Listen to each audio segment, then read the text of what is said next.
We'll have some sunshine through the morning, particularly northern Scotland. Some breaks in the cloud quite likely here. Across more central western parts, thicker cloud and a bit of drizzly rain quite likely, especially over any higher ground. Further south across Northern Ireland and the bulk of England and Wales, it is looking like it will be another grey, gloomy start to the day. There could be some hill fog around, perhaps not as much as we saw through today. Nonetheless, there will also be a few outbreaks of drizzly rain. Nothing heavy, and any drizzly rain shouldn't last particularly long. Most of us will actually avoid it, but yes, there could be some damp weather around. Staying cloudy, still just the best chance of any sunshine will be across the far north of Scotland, perhaps North Wales and eastern England. In the sunshine, not feeling too bad, and generally temperatures on the mild side, highs in the mid-teens for many of us. Spot the difference when it comes to looking at Friday. Again, lots of grey, cloudy skies across the UK. Still some sunshine breaking through, again, towards the north of Scotland, northern England, North Wales, the best chance of catching any sunshine. Staying pretty similar as we go into the weekend. Another grey, mostly dry day on Saturday and staying that way on Sunday in the south, but further north we may see some wet and windy weather for it. We'll see a cold snap, which will quickly develop into a warm front. Boxed Boiler Repairs, sponsors of weather on GB News. We're giving you the chance to win everything you need to celebrate the festivities. There's £20,025 in tax-free cash. There's £5,000 to spend on gifts for all the family. There's £500 to spend in your favourite supermarket. And a festively themed GB News goodie bag. We'll get it all to you in time for the big day. For another chance to win, call 0903 681 3232. Calls cost £2 plus your network access charge. Text cash to 63232. One entry costs £2 plus one standard network rate message, or text bonus to 63232. 5 entries cost £5 plus one standard network rate message. You can enter online at gbnews.com/win. Entries start from just £2, or post your name and number to GB09 PO Box 8690 Derby DE1 9TT. UK only. Entrance must be 18 or over. Lines close at 6 p.m. on the 22nd of November. Please check the closing time if listening or watching on demand. Good luck. Welcome to State of the Nation, daily plunge into the stories shaping our country. I'm Jacob Rees-Mogg, and Monday to Thursday we bring you the insights, the facts, the truth about how our country is being governed. Because what happens in Downing Street matters down your street. Tune in to State of the Nation every Monday to Thursday, 8 to 9 o'clock. Only on GB News, the People's Channel, Britain's news channel. Why go out on a Friday night when Friday night comes straight to your home? Talking about? Join me and my A-team of top pundits. Chemistry tonight is electric. As we tackle the big stories of the day with wit, insight and fearless energy. Man of the people. It's all vibe. Just a filing cabinet on wheels with a tie on. So, order in Friday Night Live with me, Mark Dolan, every Friday at 8, only on GB News, the People's Channel, Britain's news channel. It's Patrick Christie's Tonight, and here we do things differently. It's explaining the absolute madness of this, doesn't it? It's explosive. I mean, this is very good. It's lively. 850. Your government sat there, Sean, and it did nothing. It's controversial. And the Middle East has been in turmoil since before I was born. It's everything you need to kickstart your evening. Everyone's had their Weetabix tonight. I love to see it. That's Patrick Christie's Tonight, weeknights from 9 p.m. Only on GB News, the People's Channel, Britain's news channel. Hi there, I'm Michelle Dewberry, and I'm going to take a second to tell you all about my show, Dubes & Co. We start off with the issues of the day. We then bring in both sides of the argument. We get rid of the disrespect. And then you throw me into the mix. And trust me, I'll tell it exactly how it is. And then, of course, the magic ingredient, you at home. We mix it all together, and what have we got? In my opinion, the best debate show in town. Monday to Friday, 6 till 7 on GB News, Britain's news channel.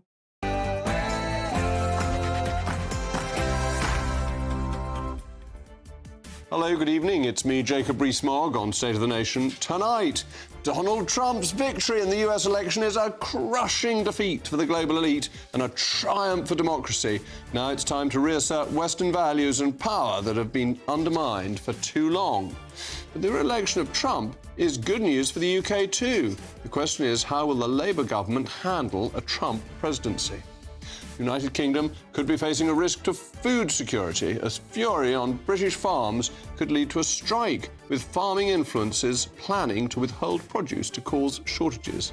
Plus, I'll be speaking to the British businessman, founder of Carphone Warehouse and philanthropist David Ross, as the Labour Party's budget is set to devastate the nation's business landscape.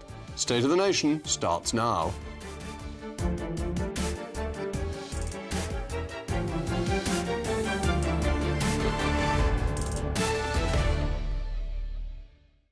Joined by my most formidable panel, the former Conservative Cabinet Minister Sir John Redwood and the historian and broadcaster Tessa Dunlop. As ever, as always, I want to know your views. It's a crucial part of the programme. Mailmog at gbnews.com. But now it's your favourite part of the day, the News Bulletin with Mark White.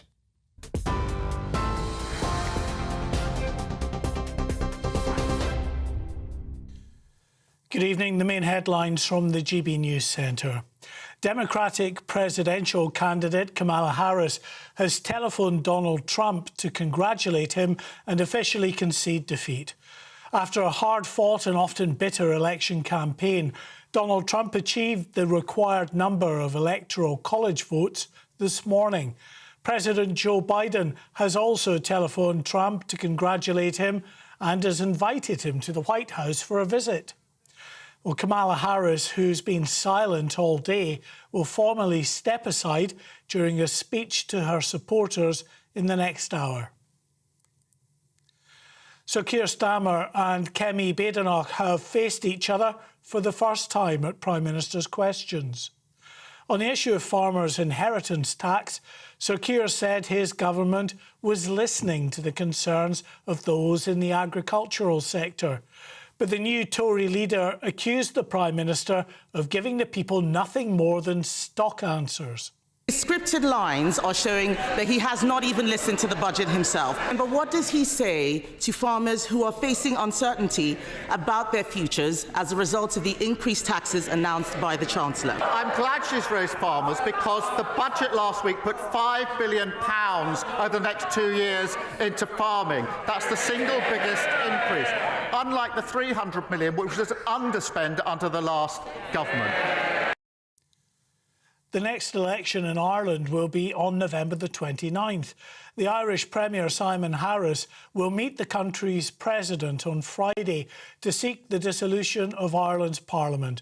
The highly anticipated announcement will formally kick off a truncated campaign which will last just a few weeks. The man suspected of murdering estate agent Susie Lamplugh almost 4 decades ago has died in prison. The prison service has confirmed that 70-year-old John Cannon died in Full Sutton Prison, where he was serving life for the murder of newlywed Shirley Banks in the late 80s. He was named as a suspect in the abduction and murder of Susie Lamplugh, who disappeared in London in 1986. Her body has never been found. OK, you're right up to date with the latest news headlines from GB News. Now it's back to Jacob. For the very latest GB News direct to your smartphone, sign up to News Alerts by scanning the QR code or go to gbnews.com/alerts.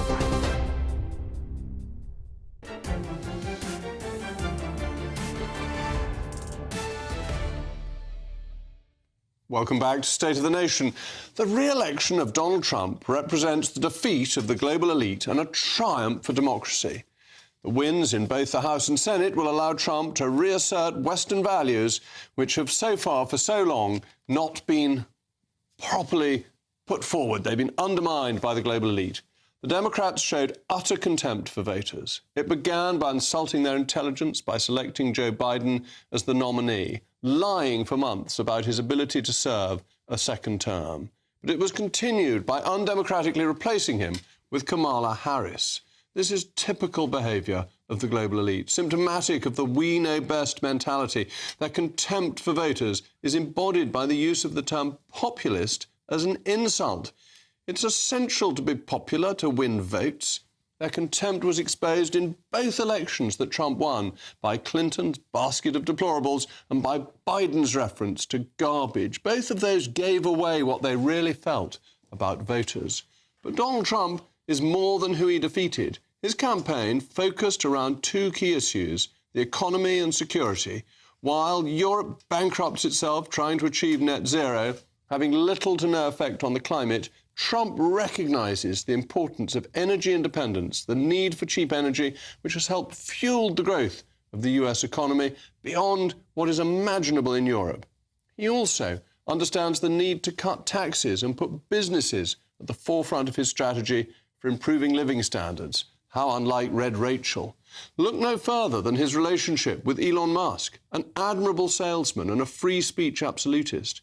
If Musk is able to cut, which he's talking about, $2 trillion from the US budget in a drive for efficiency, he will prove to the world that there is a route back to intergenerational prosperity. The two are fundamentally disruptors. And that's exactly what the world needs, a bit of disruption. The cosy consensus has failed. Governments do too much, do it badly, and tax too much to pay for it.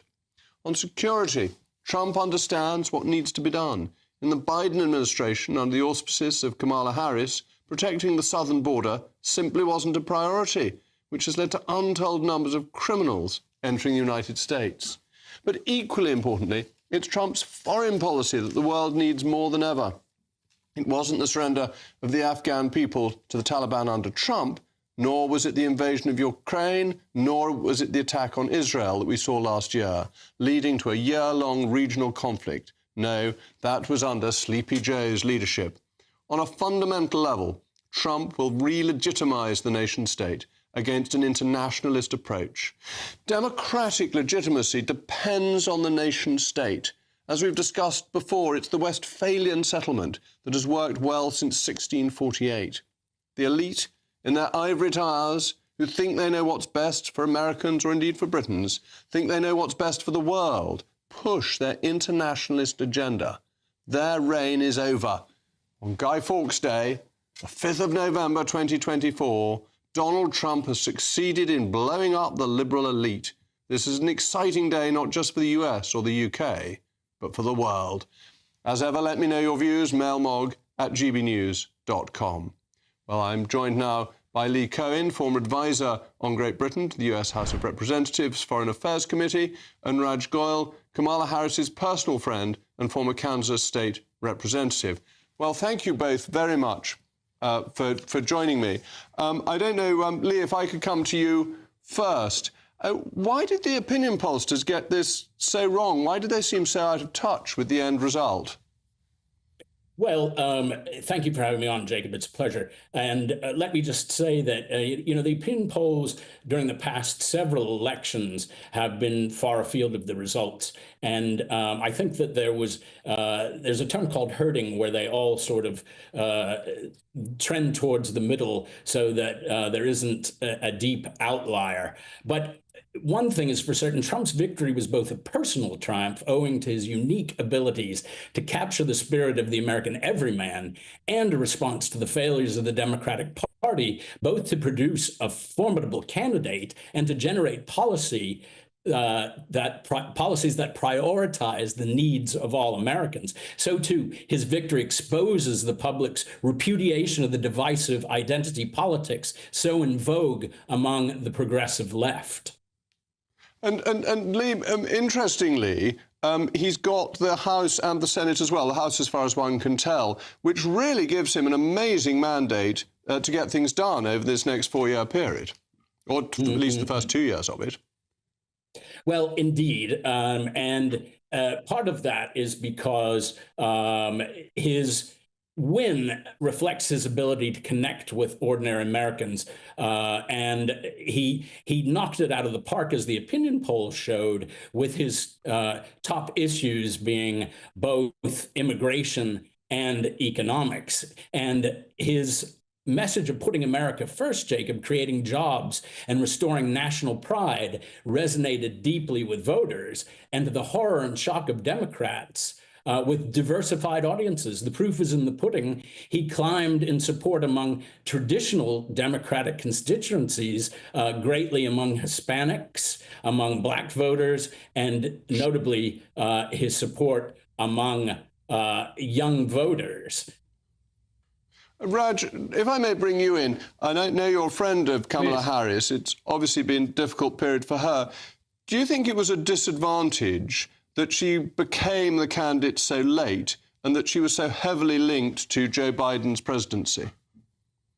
Well, Joe Biden is obviously not the most popular president right now, and it was a difficult situation for the party. But if I could step back and sort of react to some of what I've been hearing as I've been listening, two thoughts, which is Donald Trump obviously deserves credit for a smashing victory last night. I'm a lifelong Democrat. This is my 9th presidential cycle. I've been on the ballot myself 3 times.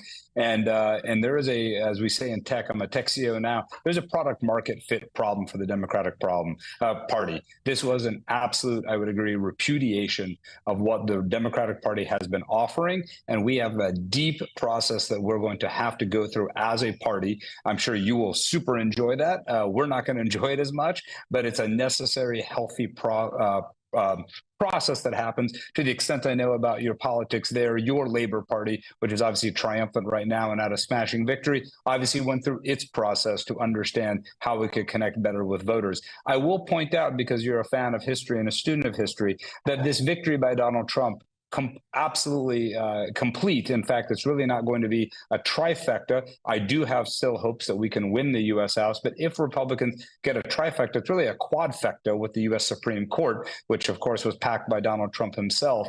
And so but if you look at it, Donald Trump's majority is still considerably smaller than Barack Obama's majority of 2008 and even his reelection of 2012. We are living in a tribal country. So the margins, although they were decisive for Donald Trump, make no mistake about that, are still relatively small in the grand sweep of American history. So a change here or there, and this could have gone the other way. The last thing I'll say, if you'll let me, is that I'm never one to defend pollsters, but the pollsters didn't have it so wrong. The pollsters essentially said this is a jump ball election. Nate Silver, probably the most famous prognosticator, actually said that in all the simulations, he gave a slight micro edge to Donald Trump going into the election. So it broke clearly for Donald Trump.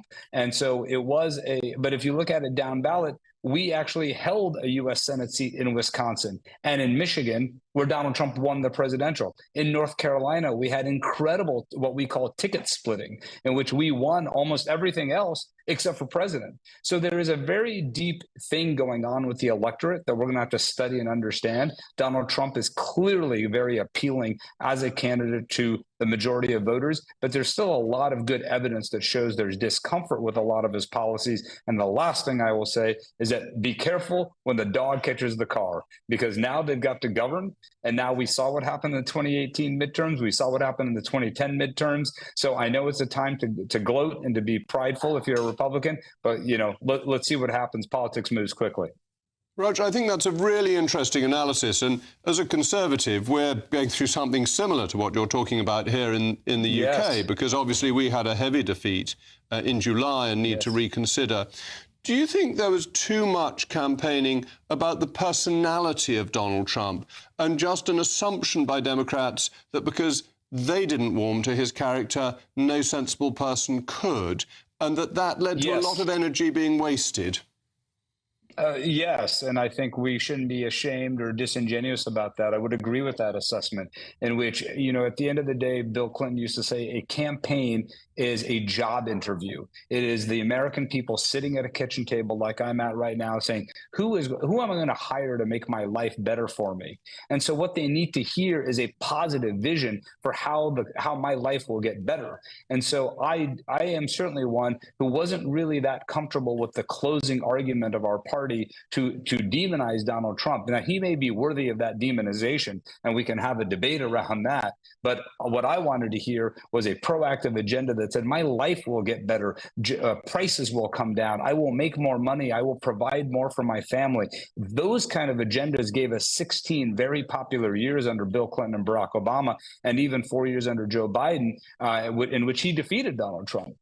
This same electorate basically 4 years ago fired Donald Trump. They could have fired Donald Trump again had we executed, I think, a stronger message and a stronger strategy. So I don't think we should sugarcoat it on our side. Well, Ranjini, thank you very much for that extremely interesting analysis. I'm very grateful. We will be continuing this debate after these messages from our sponsors, as they say in the United States.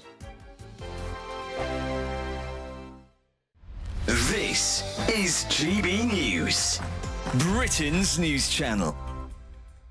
Now, our next guests have been working closely with celebrities and MPs to help clean up our planet. Very important. Think Ocean was founded in 2021 with two main goals. One, educating the next generation to make sure that they know when they're growing up that naturally we have to take care of the planet and cleaning pollution that's already in the environment. Well, joining us now to tell us more is Think Ocean's founder, Hugo Valdez-Vera, and the co-founder, Nolene Mariappan. Really good Morning, to see you both this morning.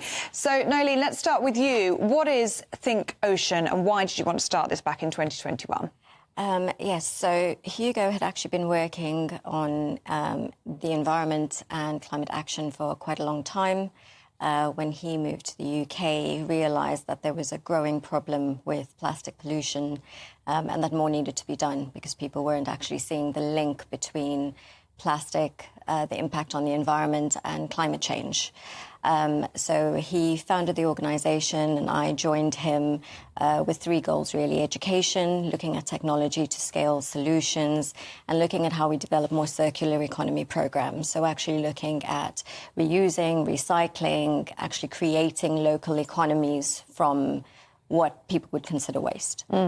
Hugo, just how bad is plastic pollution around the world, and especially here in the UK? Well, it is bad, but we don't know the extent of how bad it is. You know, this is not much interest from the bigger players or, you know, some government for us to know every detail of the pollution. So if we know that is from 1 to 10 is 2, probably it's about 6. Oh. GB News, the People's Channel. Nightmare commute. Kick it up a gear with GB News Radio.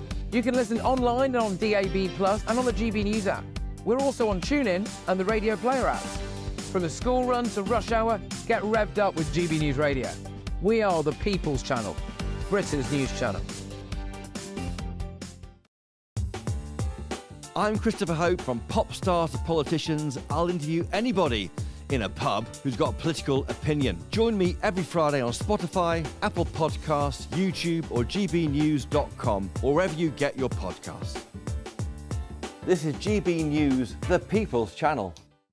Weekdays on GB News. Wake up to breakfast every day from 6 a.m, followed by Britain's newsroom at 9:30. At noon, it's Good Afternoon Britain, followed by Martin Daubney from 3 p.m, only on GB News, the People's Channel, Britain's news channel.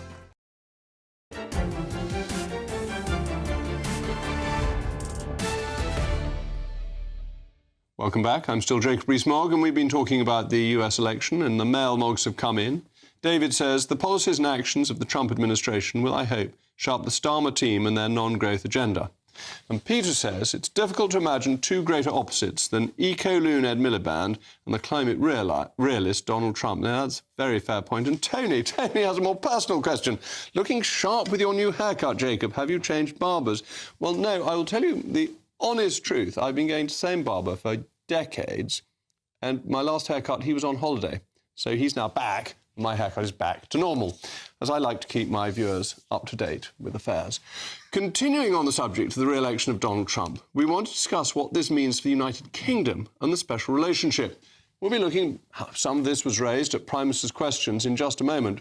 But first, to reflect on the result, I'm joined by my most distinguished panel, the former Conservative Cabinet Minister, Sir John Redwood, and the historian and broadcaster, Tessa Dunlop. John, this is good news for the UK, isn't it? Because we've got a president who likes us, thinks Brexit was a good thing to have done, and is going to follow a pro-growth economic strategy. Yes, it could be very good indeed. And the lower tax pro-business model, as you say, is obviously the one that has made America considerably better than the UK and Europe over the last 20-odd years, particularly when Trump was doing it very well in his first period in office. And the cheap energy is absolutely crucial to all that. And it saved the West, of course, because Trump increased oil and gas production by more than 50% in his first term. They had plenty of surplus to export. And so when we lost all the Russian gas over the Ukraine war, that was available from America, and thank goodness it was. So Trump, in a way, directly saved what was a very difficult position. But my worry, and I'm sure your worry, is that this government starts from a position of disliking the man and has littered the record with very foolish and unfortunate comments, which they shouldn't have made. And so they've got to work very hard to overcome that and to try and show Donald Trump that they will be very supportive and they will be a very good ally. And I think they've got a lot of work to do to win back the ground they lost by their past insouciance. And that must be right, mustn't it, Tessa, that we always need to get on with the US. It's our most important ally. It's the job of a British Prime Minister to get on with the American President. He's not helped by a Foreign Secretary who's piled personal abuse on Donald Trump. Indeed, but Donald Trump is an individual who has had this resplendent return, non-consecutive return to the White House based on really bad-mouthing almost half the luminaries in America. And I think, therefore, he can't really afford to bear a grudge. And I don't believe he will. In fact, he's already had dinner with David Lammy and Keir Starmer, and I feel pretty sure that they were able to laugh about that. Okay, if Trump is the man you believe he is to be. But this is exactly Nigel Farage's view, that Trump doesn't bear grudges and that he is perfectly reasonable. But the opposition to him, both in the UK and in the US, has been on the basis that he's completely unstable and dangerous. It's clearly not true, is it, that he's a perfectly sensible man, an effective campaigner. And there's an odd hysteria, a sort of Trump derangement syndrome that seems to bite American liberals. I think he's, as an individual, a fairly repugnant human being. He's a convicted felon and much more besides. He's been outrageously sexist, misogynist, racist in both his behaviour and the way in which he's conducted himself in America's highest office. What I think's interesting is we focus on him... Except he was amazingly successful in reducing unemployment for young black men in the United States, which is why his vote share with them went up. In certain sections of the male population, his vote share went up. But you throw around these accusations of being racist. Right. Actually, he really helped some of the least well-off black people in the United States in a way the Democrats have failed to do. Indeed, and he spoke to the blue-collar population, and I'm not going to rely on myself because there's people who know much better than me. Dominic Sandbrook and Stormy Daniels, that's a pretty broad church, both said something that made me sit up this morning. They said, we're not focusing on reasons why Kamala lost this. Look at why Donald Trump won it, but also why she lost it. And part of it was the casting, or the lack of casting. Blue-collar America, let's be honest about it, is probably not even ready for a woman to be their commander-in-chief, let alone a woman from a big city, from a coastal big city that represents the metropolitan elite. In other words, if you were going to go forward and cast, which the Democrats didn't, totally their fault, you would not choose a mixed-race woman. But it wasn't because she was a woman, it was because she was too associated with a dreadful Biden presidency. I don't think you can say definitively it was one thing or the other. It's accumulation of factors. Down badly. It's accumulation of factors. But now you're belittling her. It wasn't that she was a woman. It was she had the wrong policies and she'd taken the wrong actions as vice president and she didn't know what to offer America to make that right. I think that none of us three fully understand what makes rural, suburban, blue-collar America tick. Why did Trump go up? The biggest swing to him was in New York State. Yeah.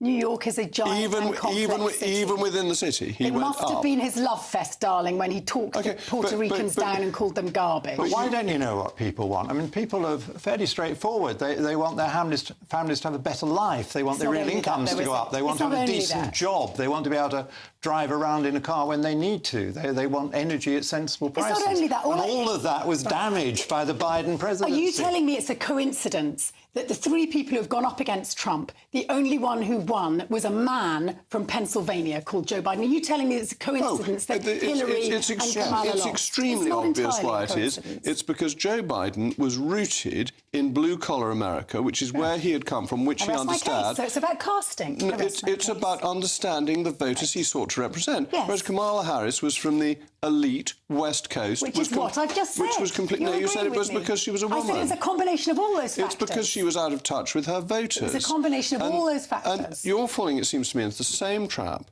as all the people who say deplorables and so on, that you think the voters aren't doing it properly because they've got these prejudices. No, but we all John have is surely prejudices. right. I have prejudices. They vote to improve their standard of living. And Kamala was completely out of touch with that. Well, it's interesting, isn't it, that we're all saying it's about the cost of bread in a basket when that really does make Britain look like a bread basket case, because relative to Britain, they've had double the growth. You're almost twice as well paid if you work in America versus living in Britain. And the great tragedy is, if we could go on to Kemi Badenoch and her assault on Keir Starmer today, I thought we will. We're going to come on to that later. We can stick to this subject because eggs were very important. And absolutely, we should have lower prices in this country by opening up our markets, which is what Donald Trump wants. He wants free trade with everybody, but penalties and tariffs if you don't open up. He's the biggest protectionist out there. He wants everybody to have free trade. That's what he offered last time So round. explain, why wasn't there a free trade deal for Britain waiting on our doorstep when he left term in 2020? Because there wasn't, and you guys were in office at that time. Because the time to negotiate it was far too short. Between the time he'd actually left the European Union and his leaving office, there was about 6 months.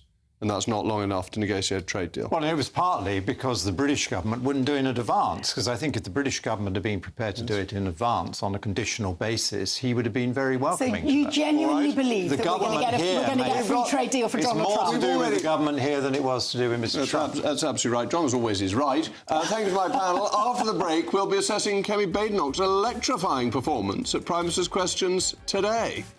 Did the Foreign Secretary take that opportunity to apologise for making derogatory and scatological references, including, and I quote, Trump is not only a woman-hating, neo-Nazi sympathising sociopath.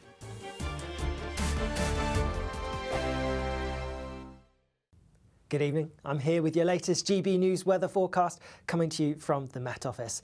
It's going to stay pretty cloudy, but generally dry as we go through tonight and into tomorrow. We still have high pressure dominating our weather. It is to the east of us, but nonetheless keeping things pretty settled, and any weather systems to the west of us are staying at bay.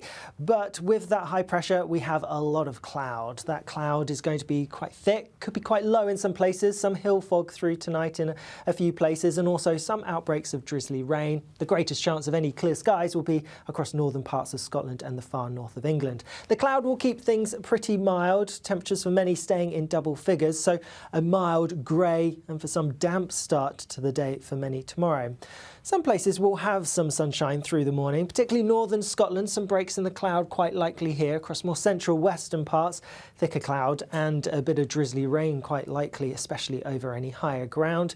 Further south across Northern Ireland and the bulk of England and Wales, it is looking like it will be another grey, gloomy start to the day. There could be some hill fog around, perhaps not as much as we saw through today. Nonetheless, there will also be a few outbreaks of drizzly rain. Nothing heavy, and any drizzly rain shouldn't last particularly long. Most of us will actually avoid it, but yes, there could be some damp weather around. Staying cloudy, still just the best chance of any sunshine will be across the far north of Scotland, perhaps North Wales and eastern England. In the sunshine, not feeling too bad, and generally temperatures on the mild side, highs in the mid-teens for many of us. Spot the difference when it comes to looking at Friday. Again, lots of grey, cloudy skies across the UK. Still some sunshine breaking through, again, towards the north of Scotland, northern England, North Wales, the best chance of catching any sunshine. Staying pretty similar as we go into the weekend. Another grey, mostly dry day on Saturday, and staying that way on Sunday in the south, but further north we may see some wet and windy weather for a time. It's Patrick Christie's Tonight, and here we do things differently. It's explaining the absolute madness of this, doesn't it? It's explosive. I mean, this is very good. It's lively. 850. Your government sat there, Sean, and he did nothing. It's controversial. And the Middle East has been in turmoil since before I was born. It's everything you need to kickstart your evening. Everyone's had their Weetabix tonight. I love to see it. That's Patrick Christie's Tonight, weeknights from 9 p.m. Only on GB News, the People's Channel, Britain's news channel. Why go out on a Friday night when Friday night comes straight to your home? Talking about? Join me and my A-team of top pundits. Chemistry tonight is electric. As we tackle the big stories of the day with wit, insight and fearless energy. Man of the people. It's all vibe. Just a filing cabinet on wheels with a tie on. So, order in Friday Night Live with me, Mark Dolan, every Friday at 8, only on GB News, the People's Channel, Britain's news channel.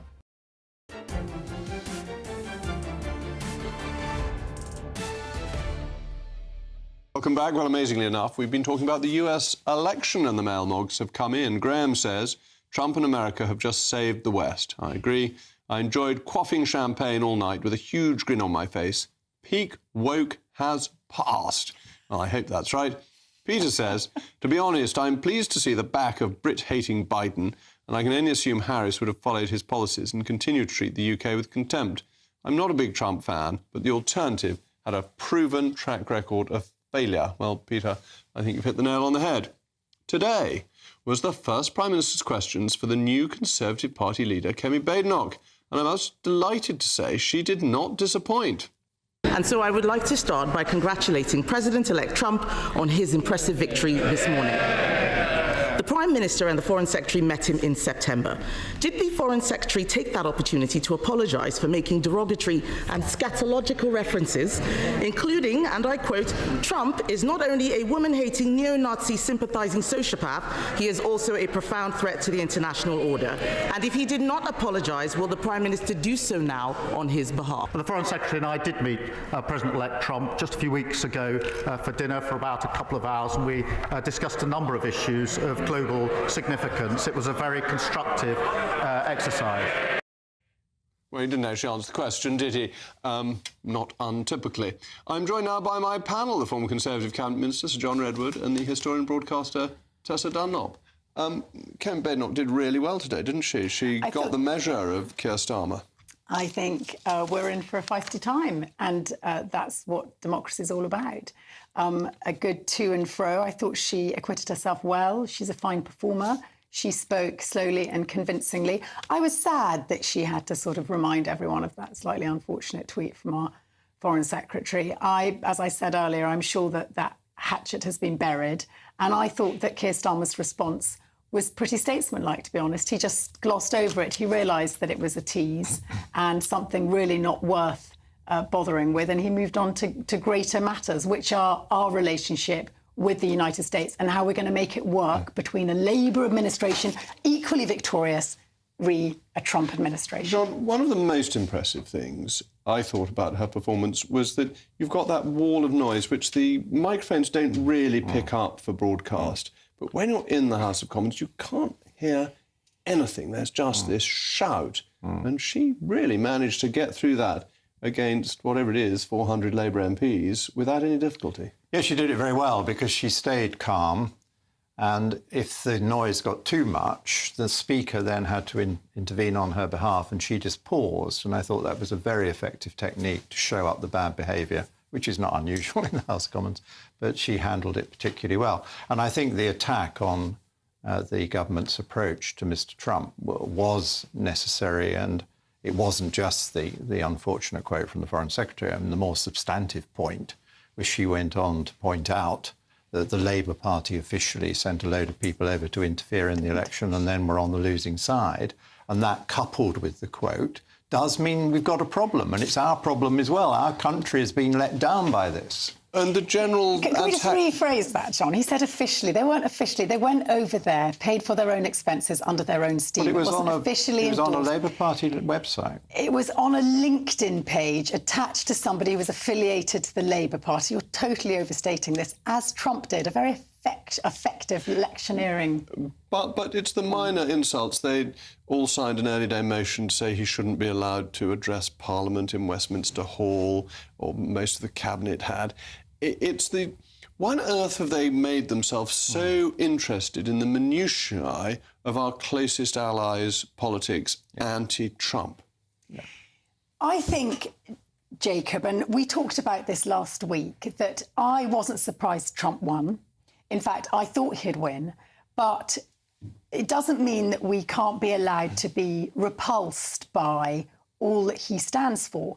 Again, I'm not surprised that he's been elected, but I understand why we want to put some clear water between what he represents and what people feel they represent and their party represents, good politicians should be able to work together regardless. That's why I come in here week after week. A lot of what you stand for I find repulsive, but here we are, slogging it out in a good conversation. fashioned fettle. John, I want to go back to Kemi, because both of us supported Robert Jenrick for the leadership. But this is really encouraging, isn't it, for a Conservative to see a leader who can take Labour on, make the Conservative case and command the House of Commons. Yes, indeed, and that's an important part of the job, and she's got a very difficult job, and I hope all Conservatives will come together, whatever we thought during the leadership election, and give her every help and assistance. I'm sure you will, and I know I will. But I mean, these issues about the conduct of senior figures in the Labour Party, it is very important, because I mean, when I was in the Cabinet or was in the House of Commons in a senior position, I would never dream of slanging off people I didn't like in foreign countries in senior positions. And there were an awful lot of leaders of foreign countries that had objectionable habits and very bad views. But you didn't do it because you knew your country had to deal with it. But that's precisely what Trump has done, for example, against Sadiq Khan, our London mayor. And yet you're endorsing him. So you can't criticise on the one hand. Trump. You are I'm just endorsing talking Trump. to you about how you normally behave in senior political roles, because the country's interest is that you have to have diplomatic relations with people you thoroughly disagree with and who may be very unpleasant people, and I'm not naming anybody. All right. Well, thank you both to my panel. As always, a healthy degree of disagreement. In related news, Labour's disastrous budget may have picked a fight with the wrong group of people. In response to the changes in inheritance tax, farmers are plotting a strike that could put UK food security at risk. Well, I'm joined now by Andrew Ward, a farmer from Lincolnshire, who is planning to go on strike. What do you mean by going on strike? Because for somebody who's self-employed, going on strike just means you get no income. Yes, hello, Jacob. It's not exactly that in a way. We need to make the government realise that what they're planning to do will decimate family farms and actually completely have a catastrophic effect on the food supply that this country has been used to. And at the minute, they're not listening at all. And we need to make sure that they are listening. All right, so how will you make them listen? They did, after all, win a huge majority, and don't they therefore have the constitutional right to do things that you and I campaigned against, will campaign against in future, because they have that democratic mandate?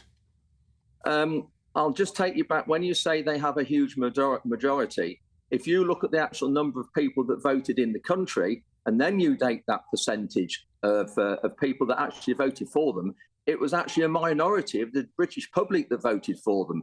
And really, they got in by default. Well, up to a point, our system works on the party with the majority in the House of Commons is able to govern, and I think that's a system that serves us well. And I just wonder whether taking action against something that has that mandate is the right way to behave, or whether we should campaign to reverse it and win seats at the next election. Well, that's what we will do, and that's what we're trying to do. We are campaigning to reverse it. But if the government don't listen, there are all sorts of things that, as a farmer, we can do. And obviously, the first thing is food supply. If you remember back in the early 20s, when there was a strike on fuel depots and on distribution centres for supermarkets, I seem to remember the country was in 2 days of coming to a total standstill. And that was purely because the food supply in the supermarkets was drying up. But do you think this will win you public sympathy, or will actually alienate people if they can't go to supermarkets and buy food, or if the fuel supplies don't get through and we can't get petrol at petrol stations? So that will undermine the great deal of public support that you've currently got. Absolutely. And this is where, of course, we do have to be careful at what we do. I believe at the moment we have the biggest percentage and the biggest amount of public support than I've ever experienced in my lifetime. And I think a lot of it is to do with the way that farmers have been treated over the years. But you're quite right that we have to make sure we maintain that public support, because that is absolutely paramount. So what is your first plan? Well, obviously, on the 19th of November, there is a rally organised in London. Now, I see some publications have been saying that there's going to be tractors and muck spreaders coming into London. That is not happening. There at the moment is 1,800 NFU members signed up to come into London, and they will be converging on Westminster. And I think there's going to be a huge number of other public as well come there who aren't farmers. So it's just to make our feelings known, and we're going to be meeting MPs there as well. And it's to let the MPs know, let the government know that under no uncertain terms, we will not tolerate how they are going to snatch away family farms that have taken generations to build up. Well, Andrew, I entirely agree with you. It's a dreadful tax, and thank you very much for joining me this evening. Now let me turn back to my panel. John, this is difficult for us as Conservatives because you and I are very sympathetic to what the farmers are arguing for. But public protest, trying to overturn democratically mandated bills through Parliament gets into a difficult area. Well, it needn't. I mean, they mustn't break the law, obviously, and they mustn't disrupt the public who might give them support. They would be own goals or they would be wrong. But I hope they will be very intensive in their lobbying and their legal protests, and they should put maximum pressure on the Labour MPs who are supporting this dreadful proposal, because it is a direct attack upon family farms. You don't get an awful lot of land for £1 million these days with a farmhouse as well. And so they need to understand, these Labour MPs, that if you want a decent food supply, it rests on some people of quite modest incomes on smaller and medium-sized farms who don't want their farms cut up in order to sell land to pay a tax when it passes from one part of the family to another. That would be quite wrong. And Tessa, it is tough for farmers because the return on capital they get is, after costs, about 2%. So on a £1 million farm, you've got an income perhaps £20,000. That's not a huge income. I'm so grateful to hear two Conservatives express such sympathy for farmers. You are, after all, the individuals who campaigned for and pushed through Brexit, which saw £3 billion worth of subsidies removed from farmers, which saw increased competition from extensive imports, which saw higher costs for energy, feed and fertiliser, which saw increased red tape and which saw severe labour shortages on the farms. Energy costs were nothing to do with Brexit, but I'm in favour of competition. I think farmers should be competitive. I believe in free markets. Don't believe in giving people huge subsidies. That's not a sensible economic policy. It's interesting because I grew up, my father was a factor on a large Highland estate, one of those which presumably would come under the worth more than £3 million, assuming you've got a spouse and his partner, etc. Rachel Reeves Israel looked into that. It's about £3 million worth of assets before you get taxed. Now, in this extraordinary only if you're married. Yes, but if not, you can hand it on early. There's all sorts of things. The real winners here are going to be the accountants and the lawyers. OK, so that's really clever policy. Right, but just quickly, this vast Highland estate, Scotland, incidentally, because everyone's talking about English farms, are always so Anglo-centric in this country. In Scotland, the smallest number of individuals own the largest amount of land in the west of Europe, and it has, I'm afraid, and my late father will be turning in his grave because he was a believer in the big estate, but from my point of view, it has a stultifying effect on local economies. As far as the eye could see, every house, every blade of glass, every hill was owned by one man. Okay. So you're not seeing small people investing in agro-tourism, trying to get the highest return they can. But a lot of the land isn't as fertile as it is in England. Indeed. And most of our food is produced in England. And therefore, agricultural estates in Scotland are very different. The real issue is an English issue rather than a Scottish issue. They're very, very upset about this in Scotland. They'll be badly hit in Scotland. But I'm just saying that actually it depends the way you spin the coin. But I love GBNews, the station of the people, really going for it, for really the richest landowners in the country. And in my case, you know, he sent his children to Eton. You probably know them personally, to be honest with you. I don't know everybody who sent their stuff They're really not the sort of people I believe need these giant Tessa thinks I know everybody who's ever been to Eton. This is, for the record, not entirely true. Thank you to my panel. After the break, we'll be hearing from one of the UK's foremost businessmen and philanthropists on Labour's war on business and economic growth as the country descends into a socialist dystopia.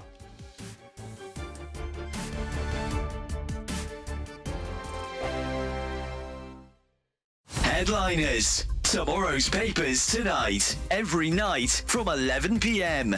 The Daily Mail now, Josh, and pub landlords have to worry about more than the optics when it comes to offensive banter, yeah, it seems. This is a really big story and important. Pub landlords could have to become banter cops to stop themselves being sued by staff offended by comments from customers under workers' rights reform. So, Labour, when they were part of their election process, they were like, we're going to reform workers' rights, and that all sounds good on paper, but there were issues in terms of how might it affect employees and fear from employees costing them more money. One of these things that they're sort of pushing through, though, is that in the Equality Act of 2010, part of the issue was that if you were offended at work or someone said something sexist or racist, something that affected you, the employer had to take some sort of, they had three chances to kind of take action. Yeah. Now, the employer should have taken action already. So employees can sue employers. Now, this has a big impact on us because we're comics and we perform in venues. And if some of the bar staff hear a joke that they don't like,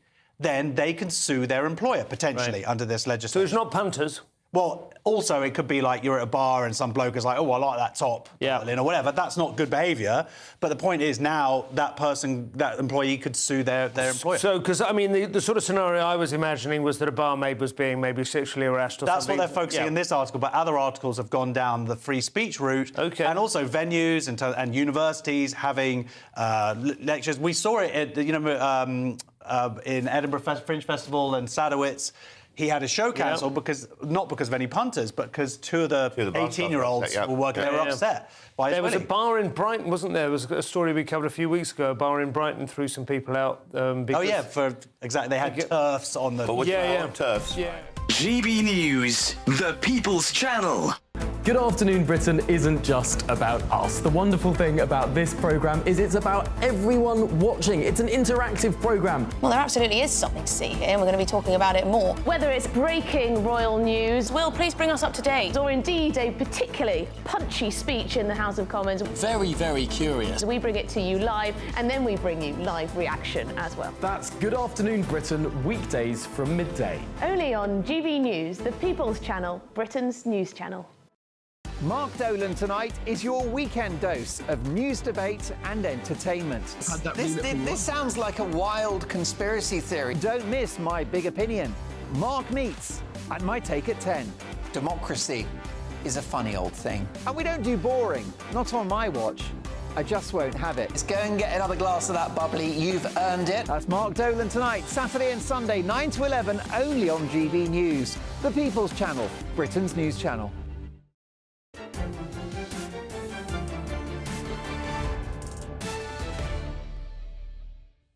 Well, welcome back. We were talking about farmers and Kemi Badenoch's first appearance at PMQs. And the male mogs have come zooming in. Jeff says, I think Kemi did a fine job today and she will mature into a fine Prime Minister one day. And Philip says, I wonder if we'll see a repeat of what happened in the Netherlands a couple of years ago with the farmers now that Labour has picked their latest victim. That's a really interesting point to make. Well, earlier this week, we had James Tyson saying, sorry, we'll get this right in a moment, and the auto cue might move. Earlier this week, entrepreneur and inventor James Dyson launched an excoriating attack on the Labour Party's budget, branding Red Rachel's changes to inheritance tax as spiteful, and that it risks the, quote, death of entrepreneurship. The fundamental problem with the Labour Party is that it doesn't understand that growth comes from the private sector, not the public sector. So, as the UK descends into a business-hating socialist dystopia, the US, on the other hand, is on its way to becoming a pro-business paradise under its new president. So who better to discuss this with than David Ross, the founder of Carphone Warehouse, Conservative Party donor, philanthropist. The list of distinctions goes on and on. David, thank you for coming in. Good evening, Jacob. You set up Carphone Warehouse, enormously successful business, employed thousands of people. Would you set up a business in the UK tomorrow? Well, as an enthusiastic and optimistic entrepreneur, I would try to set up a business tomorrow. But I think that the headwinds are a little bit more against us now than they were at the beginning of the month when we last spoke about this. And if you look particularly at retail, I think that the double whammy, triple whammy in a way, of national insurance, employers' national insurance rate, threshold, and minimum wage has created a huge burden on retail, leisure, and the hospitality sector, because they're generally the big employers. The businesses that employ large sections of the population are relatively low-margin businesses. And I think what is interesting about this, or what could be interesting about this, is the impact it has on young people. The government has stated objectives to get more young people into the workplace, but the fact of the matter is now that a lot of those young people, their first job is often in a store or in McDonald's or in a pub or in a restaurant. And as a result of the increasing burden of employment costs on the number of jobs in that sector is going to go down. These young people quite enjoyed the flexibility of being able to work 4 nights a week and not the other 2 nights a week. Certainly young people I know are not interested in 9-to-5 jobs 5 days a week. The gig economy in that sense has moved on. And the difficulties they now have with zero-hours contracts and the difficulties that they're going to have with employment rights from day one is going to make it a very different thing for both the employer and the employee. Employment rights are sold as protection for employees, but there aren't any protections if you don't have a job in the first place, if a company can't get going because its cost and its administrative burden's too high. Well, of course.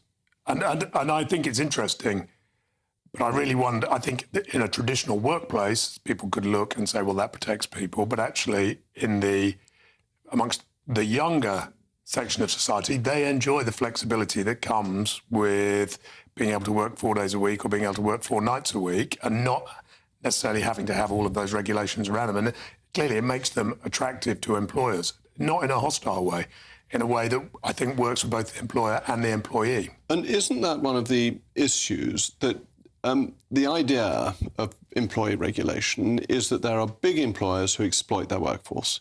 But the reality for start-up businesses, for small businesses, is that they desperately need the employees and have to attract them and make the offering one that is attractive to people to come and work for them. And they desperately want young, enthusiastic young people who are prepared to match their desire for flexibility with the employer's need for flexibility. And I worry that, as I say, what's for people of yours and my age, Jacob, the idea of a 9-to-5 was absolutely what you did post-university. For the young people I know, that is not what they're looking for.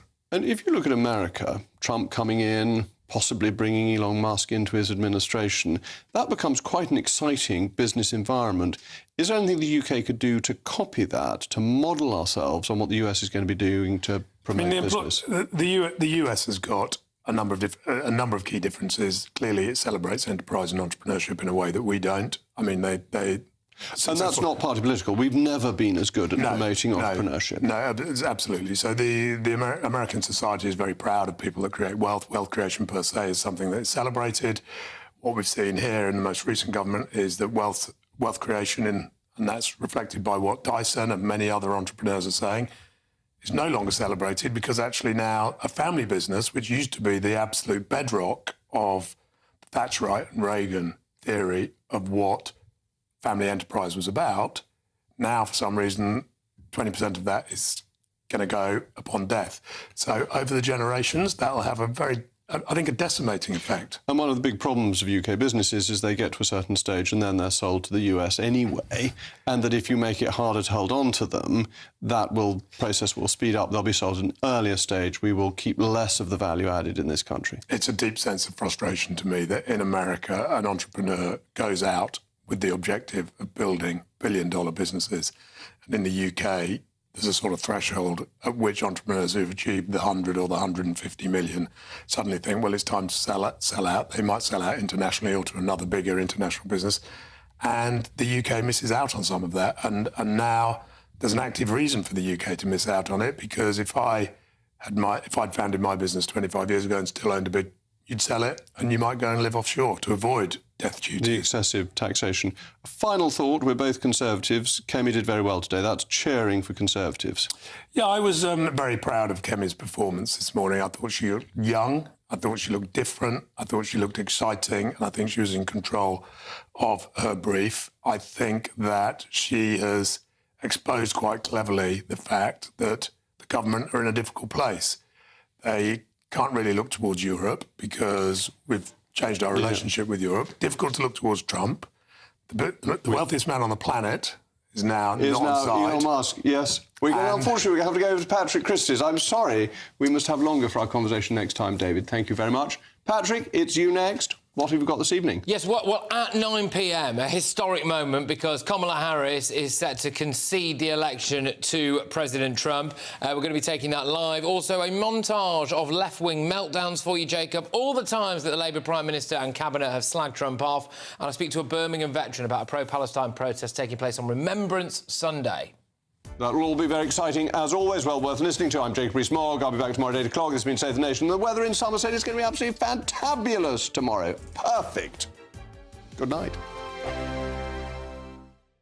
You could win Christmas on us this year. There's cash, £20,025 in tax-free cash to make your new year go with a bang. There's also £5,000 to spend on all the gifts. We've also got Christmas lunch for you, with £500 in vouchers to spend at your favourite supermarket. And finally, a festive GB News goodie bag. For another chance to win, call 0903 681 3232. Calls cost £2 plus your network access charge. Text cash to 63232. One entry costs £2 plus one